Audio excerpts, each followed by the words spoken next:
My name is Sandy Adomaitis, the social media director for the Page International Screenwriting Awards, and your host for the Writers Hangout, a podcast that celebrates the many stages of writing, from inspiration to the first draft, revising, getting a project made, and everything in between.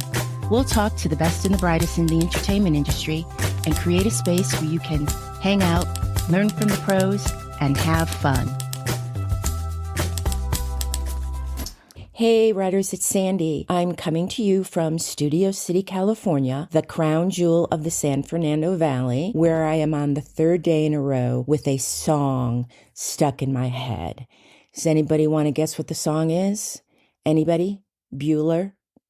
I'm just a teenage dirtbag baby. I don't even know any of the other words. Writers, I hope you're doing well. I want to talk to you today about onomatopoeias. Onomatopoeias can be a writer's best friend when you're trying not to use the same boring word over and over, especially in action scripts. Onomatopoeias describe the process of forming a word that imitates a sound.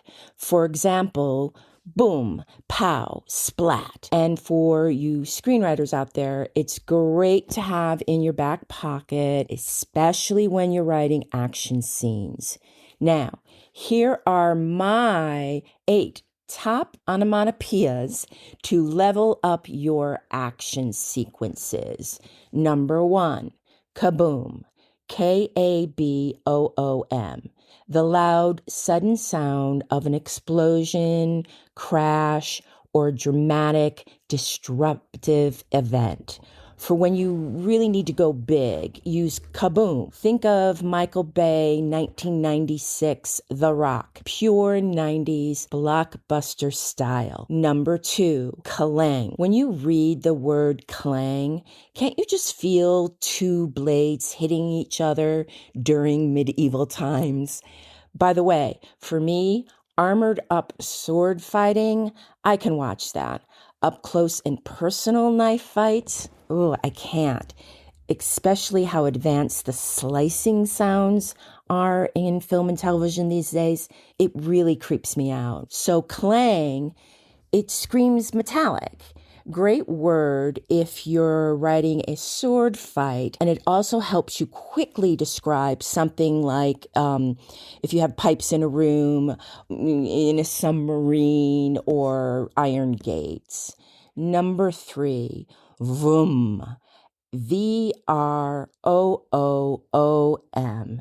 It's an onomatopoeic word representing the loud, roaring sound of a car accelerating at high speed, the revving up of an engine. I bet George Lucas's screenplay for American Graffiti used that word a lot. And if the screenplay for Steve McQueen's Le Mans existed, vroom would be written all over it.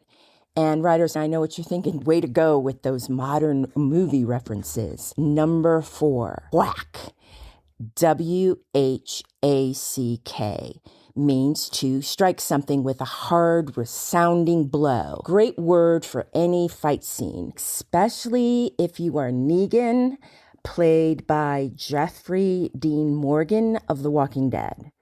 So, whack is not whack, and you can't beat it when you need the sharp sound of a baseball bat or when your hero headbutts the bad guy smack in the face. Number 5, thud. A thud is a dull, low-pitched, heavy sound when a heavy object falls or hits a surface, like the sound of a body falling. It feels like the end, and it hurts. Thud works for any film genre, by the way. The heavy door closed with a thud. Think of feet walking, items falling, a strong, rapid heartbeat. Number 6, this is one of my favorites, squelch. to make a wet sucking sound like walking in mud, the sound that makes a reader instinctively make a face and recoil and say, ew. If you're working on a horror story or a gritty thriller, squelch is your go-to choice. Mike grimaced as he felt the squelch of something soft and gooey on his bare foot in the dark. Other good ones are gurgle, glug, bubble.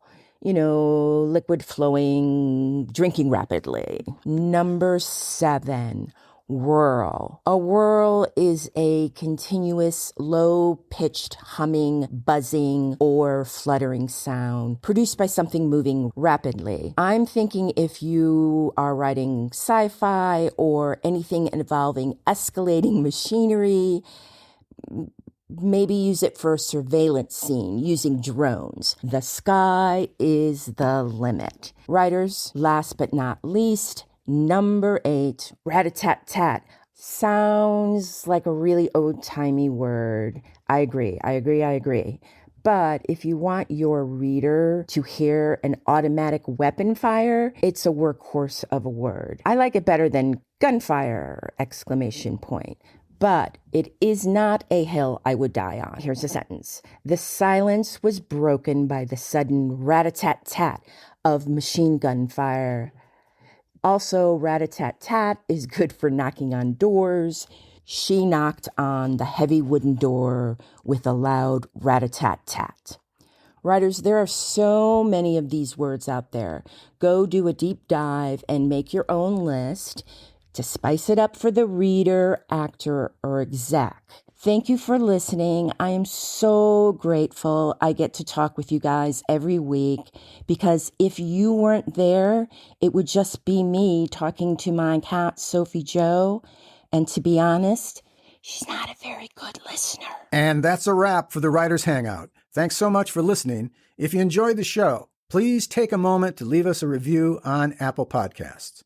Your positive feedback will help us keep the show going so we can continue bringing you more future episodes.